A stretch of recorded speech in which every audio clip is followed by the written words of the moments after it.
this very Scottish weather day. We are delighted to see you all here for the very first time that we've ever put on a performance of our new fantasy musical, The Tears of Nerakhis. We're very excited to show you the musical, and we still have a few months left until we're going to put the full performance, but we thought that today might be, as we are beginning rehearsals and we're sort of like gearing toward putting this production with many different departments in St. Andrews, to just show you a taste of what we've been working and writing for the past 3 years with our amazing composer Rafael in the piano. Our other amazing composer Pedro on the organ.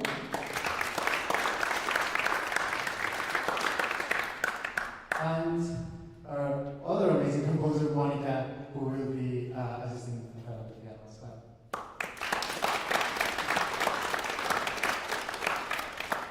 So when we were thinking about what to show you today, we thought that there was really no better place to start there than the opening of the musical. So if that's okay with you, we'll be playing today the first version of the opening that is still obviously recorded with digital instruments, as we'll still be recording this musical during the next months with real instruments, but that hopefully should give you a first idea of how the opening of this story sounds like.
Well, today we want to talk about themes. We want to talk about the themes of the story and the themes of the music. So what was the music that we're hearing now? So, as you were well saying, this very first opening of the musical, this is how the musical starts, right? So you see the first glimpse of many themes that are going to be developed during the musical, right? So it's like, it is a grand overture from this musical, or even an operatic overture, where you see a glimpse of the actual musical, right? So you see how all these themes are being intertwined and combined to create that first impression, right? So you see a dichotomy, right? So you see the themes of the world of man, which you explain now, and you see the themes of the world of gods, right? And the relationship among them. So the story of the Tears of Nerakhis is a lot about these two worlds, right? It's about the difference and the conflict that's generated between the world of men and the world of nature. And that's represented in the two gods of the story, Nerakhis, god of the night, god of nature, and the older brother, and Renqual, the god of the sun, the god of humans, and the little brother. These two gods are in conflict with one another. They have kind of like a brotherly spat, which is kind of like putting all of creation in peril, right? And so obviously it raises deeper questions about sort of like our relationship to nature and the conflict between humans and nature. And so to illustrate the world of men, what did we use? So musically speaking, we had to define what the world of man would sound, right? So we really felt that, let's say, musically speaking, F minor was a good key to start with, right? So you hear bits of themes during this opening, and for example, you hear the line of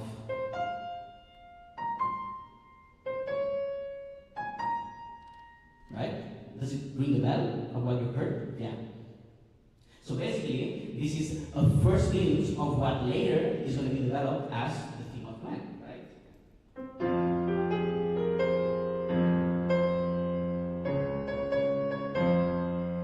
Right? And you're going to hear it later, much fully developed, right? So this is the tonality of it is F minor. Yes?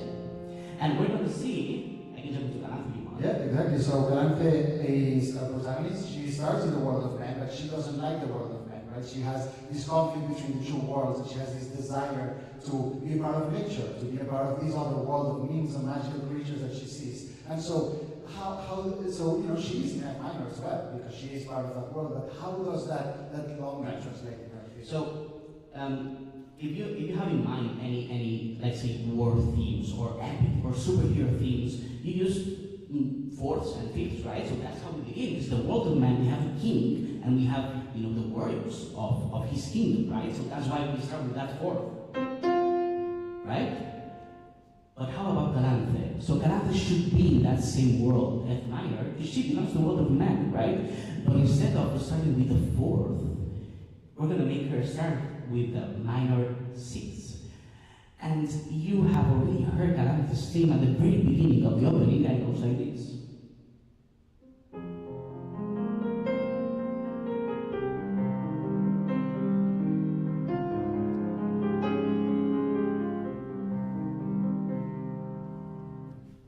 So we'll hear a lot more about this thing, but let's just quickly go through some of the other things that were here. Yeah. So we started with the theme of the moons, for instance. How does that go? Yes. Then we went on to the love theme, which we'll see later. Then we went to the theme of Alea, or Alea is we'll also get to later.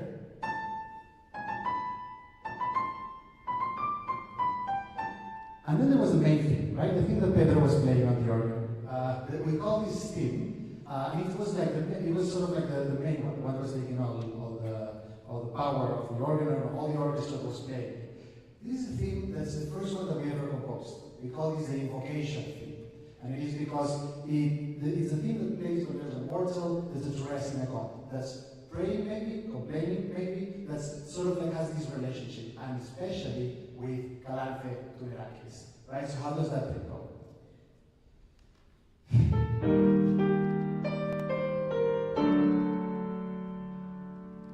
It's very simple, as you can see, 2 chords. And we call that, as you said, the invocation theme, right? And it really literally says Nerakhis, god of the night, which you'll hear in a moment, right? And it goes like this. Nerakhis, god of the night. And that little bit will be repeating throughout the musical in many different forms, but that way we establish common language. Exactly. And why is it in the opening? It's in the opening because the whole orchestra, just like in the epic songs of old, is calling on the gods, on the muses to tell this story, right? So you have the whole orchestra with the organ included, just sort of like going, Nerakhis, god of the night. And hopefully sort of like telling the gods themselves to come and help us tell this story, help us to tell this story. But now we'd like to introduce our amazing, talented performer that will be portraying Galante for the first time on stage ever, Maeve Murray, as she will be playing one of the songs that includes the 2 themes that we just saw, the theme of Galante and the theme of the invocation. So she will be playing the song Galante at Silver, or Galante of Many Flowers.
So, after singing this, Galante finds herself stranded in this magical castle, the castle of Nerakhis, the god of the night, the god of nature that we were calling. And Nerakhis has these gardens that just sort of like, so this is Pedro, he was playing the organ before, and Pedro is the person that we decided to have portray the world of nature, portray the world of Nerakhis and the world of that magical realm that's just so different from the world of men that we were used to, and that Rafael had sort of like been creating. And when Galante gets there, she finds this beautiful castle where, Nerakhis, she never sees him because he's always in the top of the castle playing his organ, an organ of creation that moves the tides and the universe, and that he's always playing day and night. And the only other person that she finds in that castle is Alea. And Alea is the daughter of Nerakhis. She is a creature that is, well, I'll let Pedro explain who Alea is.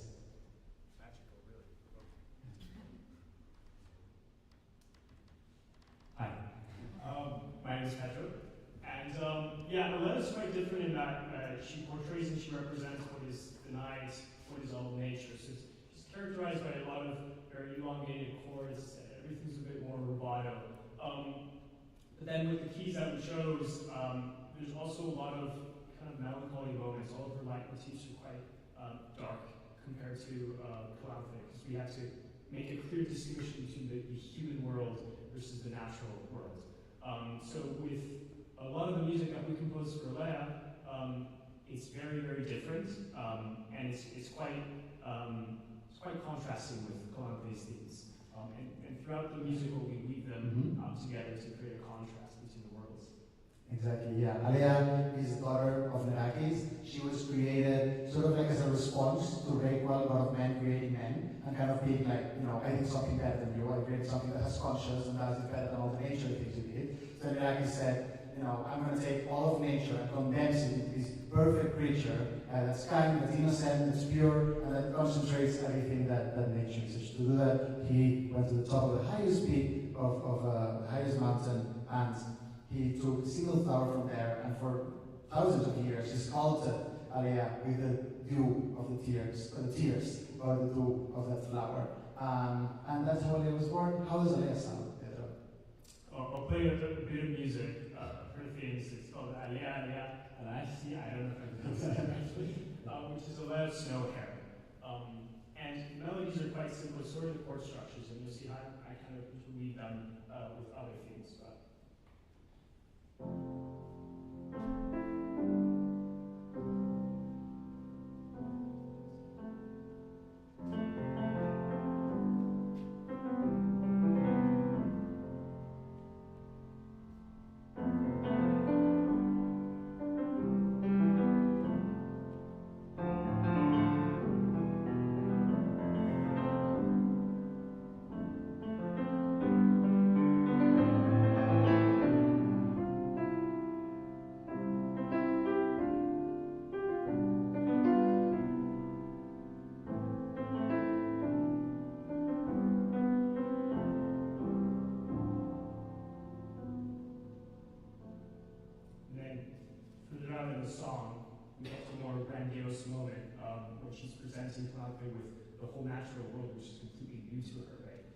through her exposure with the nymphs. She's in this castle, and that kind of represents all of nature. You get all these kind of soaring melodies and these recurring arpeggios to that.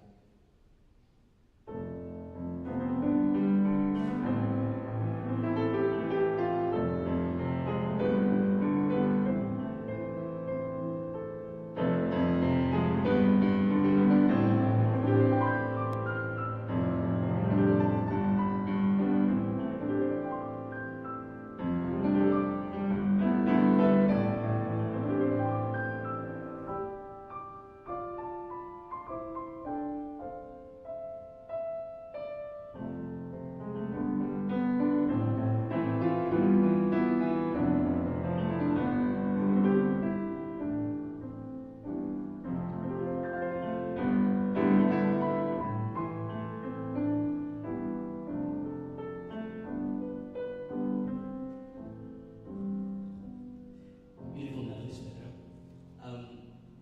As you heard, this is the F major. Why do we so much importance to this? Because it's the background of music, right? So we started by spelling the world of man and Dante is in F minor, but the world of Alea is in F major. But it's not only because it's the perfection of how Tarante thinks song should be. It is how she sees a nymph, right? She's mesmerized by her, right? But also because it's a key in between the key of the world of man and the key of the world of the gods, right? So we started Tarante in the Flowers, the previous song, in the key of G minor. So you have F minor, right? You have F minor, F major, and G minor. Exactly. So you got the world of man, Tarante, you got Alea, and you got the world of the gods, right? So Alea is right in the middle, right? And it's major because of the relationship that she develops with Tarante, and vice versa, right? And also because she's the connection between the world of gods and the world of man. Yeah? And so what we wanted to show you today, we'll leave the surprise of the actual song, theme of Alea, for the final musical. But today we want to show you something that's been kind of already a little bit of a fan favorite, which is a love song between the two of them. A love song that's in F major, and that represents how they meet, how they sort of like start becoming curious about each other's worlds, and finally fall in love. So, and we'd like to welcome for that, as well as a little surprise, our performer that will be portraying Alea in the musical, Eleanor White, and she'll be playing the song Diamonds of Ice with Mayberry.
After Alea, we have to talk about the other person that lives in the castle, Nerakhis, the father, the god of literally the whole world, all of creation, someone who is in every and any sense of the word a father figure to the world, to Alea, and also a figure that represents order in the cosmos, that represents the lack of freedom and his willingness to stop freedom for the universe and nature to be able to work as it does. So Nerakhis has a piece in which he faces Calanthe, and in which they exchange ideas about what it is to be free and what it is for order to be able to exist, and for nature to be able to exist, the order that must exist. And this song is called Theosauro. Theosauro is the name that Nerakhis has in Theonic, which is the fantasy language in this world. And Theosauro literally means shepherd of the world, right? So like Theos is shepherd, and so you have this idea of like the world's shepherd, that he is sort of like, that he has to tend care to. And we are not going to show you the version with like, the voices and everything, but Rafael is going to tell you a little bit about why this is in G minor, what it means, and then we'll hear an instrumental version on the organ, instrument of Nerakhis, of what that song sounds like, and how the sound of Nerakhis sounds. Right, so the easy answer for that is that we have to differentiate from the man's world, right? Sometimes you make creative decisions, and I think really the question is why both melodies are minor, right? So you have A minor for the world of man and G minor for the world of gods, right? The thing is that this is not entirely true, because you see, when we did the part of Nerakhis, God of the night, that was E flat major, and what does it mean?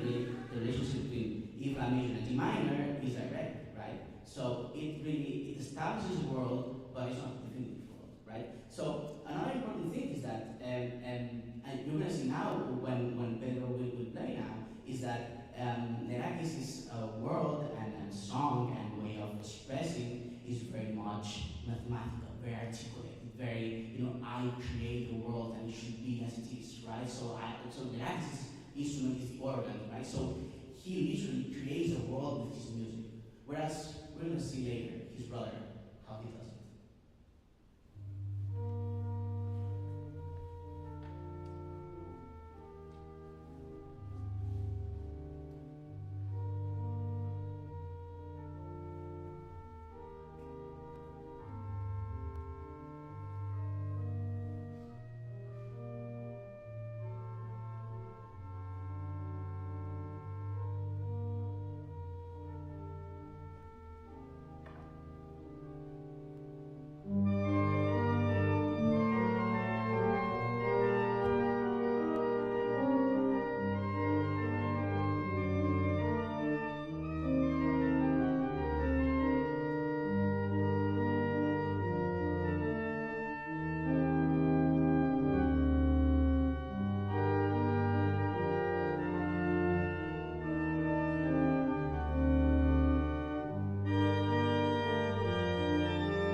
and just from this kind of like mathematical explanation of the universe through music, right? Which is what Nerakhis is.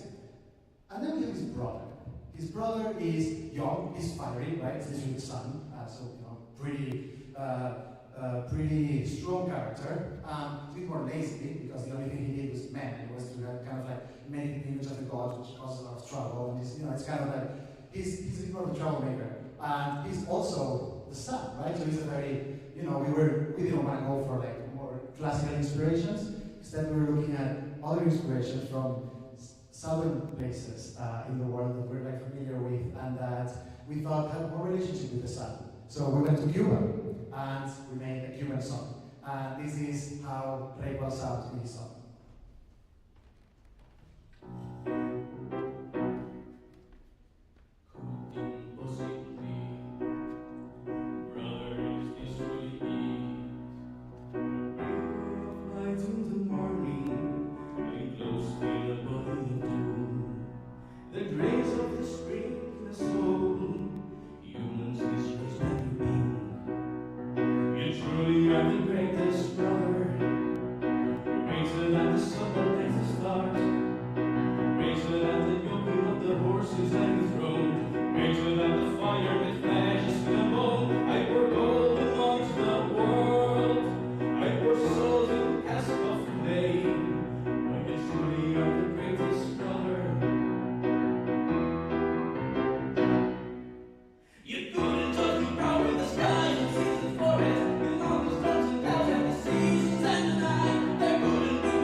Actually, he has like a chorus of people that are kind of like dancing behind him and stuff like that. But he, yeah, and also the instrumentation for this, obviously, you can imagine, is quite different and very brass based, right? So, what can you say about that?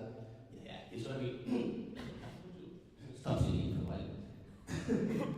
So, yeah, absolutely. So, basically, it's gonna be a whole new world, right? And this is operated by the line. You can touch me. So, basically, yeah. Rainbow needed a very different sound, right? Because we need to relate that idea. So we have two brothers that are confronted, which basically they determine the fate of the world and how the world is organized, right? So, and we have amazing, beautiful cultures in the world. So we find the son cubano, which is a style of music, that would very much fit with that character. Exactly, and it's not the only other kind of like rhythm that we've gone looking for. Like later, we can't show it today, but we have the character of the Sultan, who's like a human character that Alea and Calanthe meet in their travels, and who has a lot of songs that are in the rhythm of pasodobles, in the rhythm of tangos, in rhythms that, as people that have grown up in Catalonia and Spain, that we were, you know, things that we knew and that we could incorporate. And so it creates really a lot of like dynamism, right? Yeah, so basically the idea is that we use a lot of what we have in the world, right? We adapt it to our story, of our way of storytelling. So we are really not inventing the wheel. That's how creative they were, right? We build on what everyone else has done, right? But we have done what is different about our musical is that it is a very pop musical, let's say, right? And it is dressed up as orchestra, right? So our idea is that yes, it's orchestra, it's epic, full orchestra, but we're really trying to make the structure modern and readable and singable, right? Yeah, what do you say? What we wanted to finish on is a song that we can't actually give you much context for because it will be a bit of a spoiler and we want to keep that for the musical. But it's called Valar Valadel, 1,000 Faces, and it's sung by Calanthe at some point during actual, I'm just going to say after they meet the Sultan, so you can make your own conclusions. But we'll have Maeve Murray again performing for the part of Galante and singing A Thousand Faces.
Before we finish, I'd like to give a thank you to, first of all, Maeve and Eleanor for their amazing performances today. In such short notice, we haven't even started rehearsals, so they have really given it their all and kind of like stepped up to be able to offer you this so early in the performance. So I think that's amazing, and congratulations to them.